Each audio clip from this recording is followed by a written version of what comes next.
జోగులాంబ గద్వాల జిల్లా ఆలంపూర్ నియోజకవర్గం మనపాడు మండలంలో ఆయిల్ ఫామ్ సాగుపై రైతులకు అవగాహన కల్పిస్తూ జిల్లా ఆయిల్ ఫెడ్ అధికారి శివనాగిరెడ్డి మాట్లాడారు.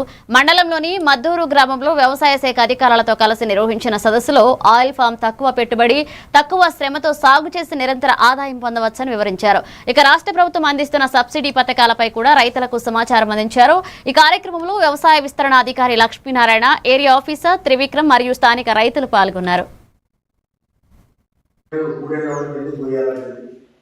మూడేళ్ళ వరకు మనం ఎప్పుడు గెలవకు వస్తే ఏమైందంటే మనకు చెట్టు కాండం బాగా పెరుగుతుంది. చెట్టు కాండము ఇప్పుడు ఆయనకి 5వ సంవత్సరం 6వ సంవత్సరం నా చేతిలో అంటే అంత రావు. అది ఏమైతుంది, నువ్వు మ్యాక్సిమం గుండె తిరిగి గుండు ఒకవేళ గుండె తిరిగి ఓకే. అదే గుండె తిరిగితే మనం నేను నా కెపాసిటీకి నేను ఒక 15-20 కేజీలు బలమైన మనిషి అంటే నా దగ్గర బలంగా